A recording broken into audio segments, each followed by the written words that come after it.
పొట్టోడ్ని పొడుగోడు కొడితే పొడుగోడ్ని పోచమ్మ కొట్టిందని ఈ ప్రపంచం మొత్తాన్ని ట్రంప్ చావగొడుతుంటే అలాంటి ట్రంప్ని కూడా మస్క్ మాము ఇరక్కుమ్మేస్తున్నాడా? తాజాగా డోజ్లోంచి బయటకొచ్చాడా? ఇప్పుడు చూస్తే ట్రంప్ ప్రతిష్టాత్మకంగా తీసుకున్న బిగ్ బిల్పై కిల్ ద బిల్ అనే స్థాయిలో పోరాటం చేస్తున్నాడు. మస్క్ ఎందుకిలా చేస్తున్నారు? ఆయనకి బిల్ కారణంగా వచ్చే నష్టమేంటి? ట్రంప్ వర్సెస్ మస్క్ మధ్య అసలేం జరుగుతోంది? నన్ను క్షమించండి, ఇక నేను దీన్ని భరించలేను. పంది మాంసంతో నిండిన ఈ కాంగ్రెస్ బిల్లు అసహ్యకరమైంది. దీనికి ఓటు వేసిన వారికే సిగ్గుచెట్టు. మీరు తప్పు చేశారని మీకే తెలుసంటూ తీవ్ర పరుష పదజాలంతో కూడిన కామెంట్లు తన ఎక్స్లో పోస్టు చేశారు ఎలాన్ మస్క్. ట్రంప్ ఇటీవల తీసుకొచ్చిన వన్ బిగ్ బ్యూటిఫుల్ బిల్పై మస్క్ తీవ్ర వ్యతిరేకతను వ్యక్తం చేశారు. ఈ పేరులో బిగ్, బ్యూటిఫుల్ అనే శబ్దాలను బట్టి చెప్పొచ్చు ఈ బిల్ మీద ట్రంప్ సర్కార్కి ఎంతటి గొప్ప నమ్మకం ఉందో. ఇది ఎంతో అందమైన పెద్ద బిల్లుగా వీరు భావించారంటే దాని అర్థమేంటి? భారీ ఎత్తున ఈ బిల్లు ట్రంప్ సర్కార్కి లాభాలను తీసుకొచ్చి పెట్టేదనేగా అర్థం. ఈ బిల్లునే చీల్చి చెండాడుతున్నాడు మస్క్. ఈ బిల్లుపై మాట్లాడకుండా నేను ఉండలేకపోతున్నాను, ఇదొక చెత్త బిల్లు అన్న అర్థమొచ్చేలా చెడామడా ఈ బిల్లును తీవ్ర స్థాయిలో తిట్టిపోశాడు. అంతేకాదు, దీని కారణంగా దేశ బడ్జెట్ లోటు $2.5 ట్రిలియన్ పెంచుతుంది. అమెరికన్లపై భరించలేని రుణభారాన్ని పెంచుతుంది. ఒక పక్క డిపార్ట్మెంట్ ఆఫ్ గవర్నమెంట్ ఎఫిషియన్సీ, ప్రభుత్వ ఖర్చు ఎలా తగ్గించాలో చూస్తుంటే ఈ బిగ్ బిల్ దానికి రివర్స్లో పనిచేసేలా కనిపిస్తుంది. ఈ బిల్లుకు ఓటు వేసిన వారు సిగ్గుపడాలి. వాళ్ళేం చేశారో వాళ్లకే తెలుసంటూ లెఫ్ట్ అండ్ రైట్ ఇచ్చి పడేశాడు మస్క్. అంతేకాదు, అమెరికాను ఇలా దివాలా తీయిస్తుంటే దేశ పౌరులుగా మీకు బాధ్యతుండక్కర్లా అంటూ హితవు పలికారు మస్క్. అయితే మస్క్ విమర్శలను వైట్ హౌస్ పిచ్చ లైట్ తీసుకుంది. ఈ బిల్లు గురించి మస్క్ అభిప్రాయమేంటో ట్రంప్కి బాగా తెలుసు. ఆయన ఒపీనియన్ ద్వారా ట్రంప్ నిర్ణయం మారదు. ఇదొక గొప్ప బిల్లు, దీన్ని ట్రంప్ తప్పక కంటిన్యూ చేస్తారంటూ White House press secretary Caroline Leavitt అన్నారు. మస్క్ ఈ బిల్లును ఎందుకంత వ్యతిరేకిస్తున్నారు? ఆయన పాయింట్ ఆఫ్ వ్యూ, రీజన్స్ ఏమై ఉంటాయి? అవి చూస్తే, మొదట రాజకీయాల్లో ట్రంప్తో పాటు కలిసి పనిచేస్తూ వచ్చిన మస్క్కి వరుస ఎదురు దెబ్బలు తగులుతున్నాయి. బేసిక్గా మస్క్ స్పేస్ ఎక్స్, టెస్లా వంటి కంపెనీలకు సీఈఓ. కానీ మస్క్ ట్రంప్ గెలుపులో కీలక పాత్ర పోషించి ఆయన రెండోసారి కూడా గద్దెనెక్కే వరకు సపోర్టింగ్గా ఉంటూ వచ్చారు. తన విజయంలో ఇంతటి సపోర్టునిచ్చిన మస్క్కి ట్రంప్ సైతం భారీ ఎత్తున ప్రాధాన్యతనిస్తూ వచ్చారు. ఎప్పుడైతే ఆయన ట్రంప్ పరిపాలనలోనూ ఇన్వాల్వ్ అవుతూ వచ్చారో తన వ్యాపారాలకు నష్టం రావటం మొదలైంది. మరీ ముఖ్యంగా ఈ బిగ్ బ్యూటిఫుల్ బిల్ పేరుకెంత అందంగా ఉన్నా అది అమల్లోకొస్తే తన టెస్లా అమ్మకాలకు వికారం చేస్తుందని గుర్తించిన మస్క్ వెంటనే ఎస్కేప్ ప్లాన్ వేశారు. దీంతో ఆయన డోజ్ నుంచి బయటకు రావాలని నిర్ణయించారు. ఈ విషయంలో ట్రంప్ కూడా గ్రాండ్ ఫేర్వెల్ పార్టీ ఇచ్చారు. తనకింతటి సహకారం అందించిన మస్క్కి థ్యాంక్స్ చెప్పారు. కానీ మస్క్ మాత్రం ట్రంప్కి రిటర్న్ థ్యాంక్స్ చెప్పలేని దుస్థితి. ప్రస్తుత విధానం ప్రకారం టెస్లా ఈవీల కొనుగోలుపై $7,500 ట్యాక్స్ క్రెడిట్ వెసులుబాటు ఉంది. ఉపయోగంలో ఉన్న ఈవీలకు కూడా $4,000 ట్యాక్స్ ఫెసిలిటీ ఉంది. గత బైడెన్ హయాంలో అవలంబించిన పన్ను విధానాల కారణంగా టెస్లా అమ్మకాలు బాగా ఊపందుకున్నాయి. ఒకవేళ బిగ్ బిల్ గాని అమలైతే తాము తమ కస్టమర్లకిచ్చే మినహాయింపులను తగ్గించుకోవాల్సి వస్తుంది. దీంతో ఈవీ మార్కెట్ లీడర్ టెస్లాకు తీవ్ర నష్టం మిగిల్చేలా తెలుస్తుంది. $1.2 బిలియన్ నష్టం వాటిల్లేలా కనిపిస్తుంది. మస్క్ మిత్రుడు, వ్యాపార భాగస్వామి అయిన జారెడ్ ఐజాక్ మ్యాన్ను నాసా చీఫ్గా నియమిస్తానని ట్రంప్ ప్రకటించారు. ఎందుకో ఆ నిర్ణయాన్ని వెనక్కి తీసుకున్నారు. ఏ విషయంలోనూ మస్క్ మనసు విరిగినట్టుగా భావిస్తున్నారు. దీంతో ట్రంప్తో పెట్టుకుంటే మనకు పెద్దగా ప్రయోజనం లేదని మస్క్ ఫీల్ అయినట్టుగానూ అంచనా వేస్తున్నారు. ఏ విషయంలోనూ అసంతృప్తికి లోనైన మస్క్ ట్రంప్ సర్కార్తో తీవ్ర స్థాయిలో వ్యతిరేకత చూపుతున్నట్లు అంచనా వేస్తున్నారు. ఇక డోస్కి మస్క్ ఎప్పుడైతే సలహాదారుగా నియమితులయ్యారో అప్పటి నుంచి మస్క్కి తీవ్ర ఆటంకాలు ఎదురయ్యాయి. డోసు ద్వారా ఖర్చు తగ్గించమని ట్రంప్ కోరడం, అందుకు తగిన విధంగా ఆయన కొందరు ఉద్యోగులను తొలగించడం, మెడికేట్ వంటి కార్యక్రమాల బడ్జెట్ కోతలు, ఇలా పలు రకాలుగా ప్రజా వ్యతిరేక చర్యలకు పాల్పడాల్సి వచ్చేది. దీంతో ప్రజల్లో మస్క్కి తీవ్ర వ్యతిరేకత వచ్చే అవకాశం ఏర్పడింది. ఇది గుర్తించిన మస్క్ ఒక వ్యాపారవేత్తగా దానిలాంటి రాజకీయ ఆరోపణలు ఎదుర్కోవటం వల్ల లాభం లేదని భావించి వెనక్కి తగ్గినట్లుగా చెబుతున్నారు. రాజకీయంగా ఎప్పుడైతే ఆయన ట్రంప్తో అంటకాగడం మొదలుపెట్టారో అప్పటి నుంచి మస్క్ వ్యాపారాలకు తీవ్ర అంతరాయాలు ఎదురవటం మొదలైంది. ఇటు బహిరంగ నిరసనలు మాత్రమే కాదు, అటు ఆన్లైన్ పరంగానూ మస్క్ వ్యతిరేకత భారీగా పెరిగింది. దీంతో పాటు హత్య బెదిరింపులు కూడా పెరిగాయి.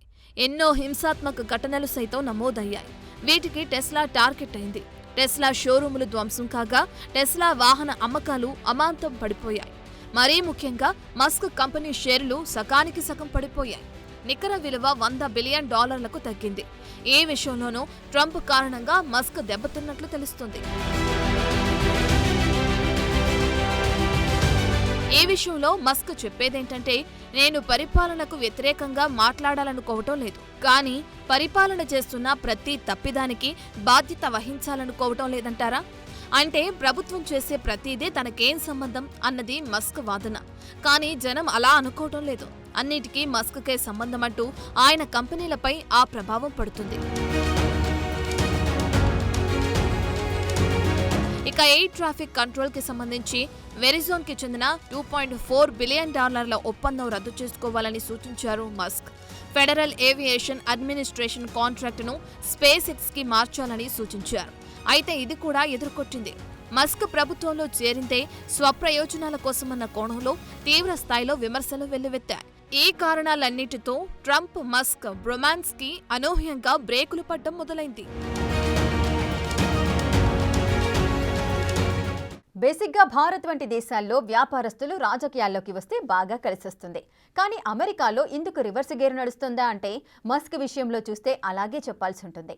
మస్క్ ఒక సీఈఓగా తీసుకునేలాంటి డెసిషన్స్ పరిపాలనలో సాధ్యం కావడం లేదా అంటే అదే నిజమని తెలుస్తోంది.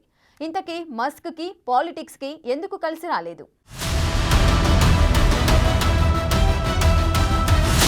ట్రంప్ సర్కార్ రెండోసారి కొలువైన తరువాత జరిగిన ఘటన డోజ్ చీఫ్ గా ఉద్యోగుల్లో కోత విధించేలా నిర్ణయం. అయితే ఇక్కడే విదేశాంగ మంత్రి రూబియోకి మస్క్ కి ట్రంప్ ఎదుటే గొడవైందంటారు. తాను తొలగించకముందే 1500 మంది ఉద్యోగులు స్వయంగా తప్పుకున్నారని అంటారు రూబియో. మస్క్ చెప్పినట్టు తప్పించాలంటే వారిని తిరిగి ఉద్యోగాల్లోకి తీసుకుని మరీ తొలగించాల్సి ఉంటుందని సెటైర్లు వేశారట విదేశాంగ మంత్రి. అప్పట్లో ఇదో సంచలన వార్తగా మారింది. దీనిపై ట్రంప్ సైతం ఖండనలు ఇవ్వాల్సొచ్చింది.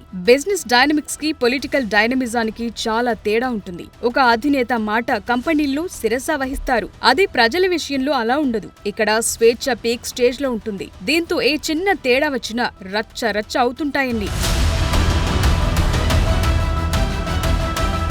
వాషింగ్టన్ పోస్ట్ చెప్పే కథనాల ప్రకారం 2024 యుఎస్ ప్రెసిడెన్షియల్ ఎలక్షన్ కోసం మస్క్ ఇచ్చిన విరాళం $288 మిలియన్. ఈ మొత్తం ఇండియన్ రూపీస్ లో చెప్తే సుమారు 2500 కోట్లు. అందుకే కొన్ని మీడియా సంస్థలు ఆయన్ని నేరుగా అడిగేశాయి కూడా, ఇకపై మీ విరాళాల వెల్లువ ఇలాగే కొనసాగుతుందా అని. అలాంటిదేం లేదు, నేను ప్రచారానికి పెద్ద గొప్పగా ఖర్చు చేయదలుచుకోలేదని తేల్చి చెప్పారాయన. ఏది ఏవైనా భారీ మొత్తంలో విరాళం ఇచ్చినందుకు తనకు మిగిలింది వరుస ఎదురు దెబ్బలు.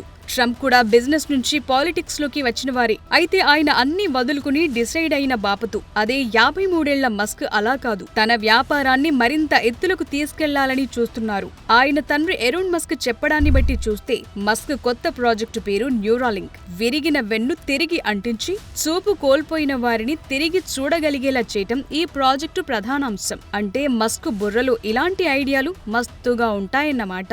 అక్కడ వాడిలాంటి బిజినెస్ స్మార్ట్నెస్ ని ఇక్కడా చూపించాలనుకున్నారు. గవర్నమెంట్ లో ఉంటే అనుకున్న పనులు సాధించవచ్చనుకున్నారు. కానీ సరిగ్గా ఇక్కడే మస్క్ బిజినెస్ మైండ్ కి భారీ షాక్ తగిలినట్టు తెలుస్తోంది.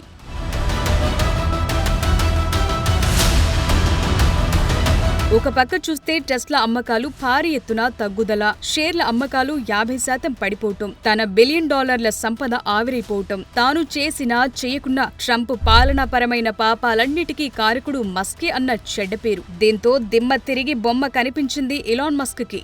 తాను కార్లు తయారు చేసి అమ్మినంత ఈజీ కాదు పాలిటిక్స్ అంటే అన్న విషయం తెలిసొచ్చింది. ఇక్కడ్నుంచి రాకెట్లను అవలీలగా పైకి పంపి వాటిని యాజ్ ఇట్ ఈస్ కిందకు దింపినంత సులువు కాదు రాజకీయాలంటే అని స్పష్టమైపోయింది. అందుకే మస్క్ రాజకీయాలకు దూరం కావటంలో భాగంగా తొలుత డోజ్ నుంచి తప్పుకున్నారు. ఆపై ట్రంప్ సర్కార్ తీసుకొస్తున్న బిల్లులపై తన వ్యతిరేకత తీవ్రతరం చేస్తున్నారు.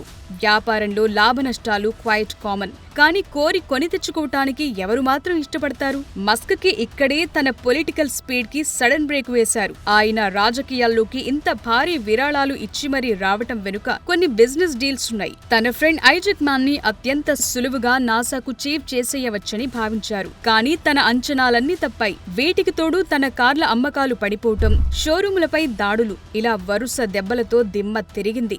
కొందరి అంచనాలను బట్టి చూస్తే మస్క్ కి కూడా ఎక్కడో తాను కూడా ఒక ట్రంప్ అంతటి వాడు కావాలన్న ఆసున్నట్టుంది. అందుకు ప్రాక్టీస్ మ్యాచ్ గా ఉంటుందనుకుని ఆయనిలా భారీ విరాళాలిచ్చి మరీ ఈ రాజకీయ బురదలో అడుగుపెట్టారు. ఇక్కడ చూస్తే తాను చేసిన దానికి చెయ్యని దానికి చెడ్డ పేరుస్తోంది. దీంతో మైండ్ బ్లాంక్ అయిన మస్క్ యూటర్న్ తీసుకుని ఎప్పటిలాగే పాత మస్క్ గా మిగిలిపోదామని భావించినట్టుంది చూస్తుంటే.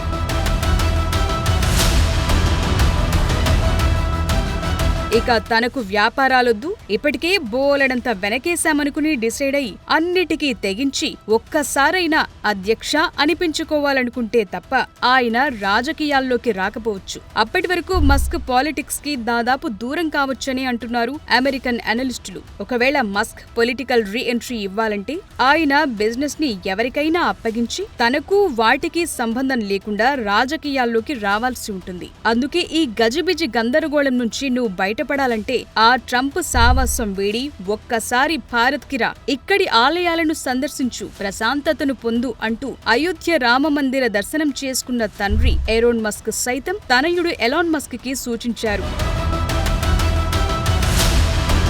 బేసిక్ గా ఎలాన్ మస్క్ ఇటీవల భారత్ లో పర్యటించాల్సి ఉంది. కొన్ని అనివార్య కారణాల వల్ల అది వాయిదా పడింది. ఇక ఎక్స్ కాంటెంట్ మోడరేషన్ విషయంలోనూ మస్క్ కి భారతీయ అధికారులకు పొసగటం లేదు.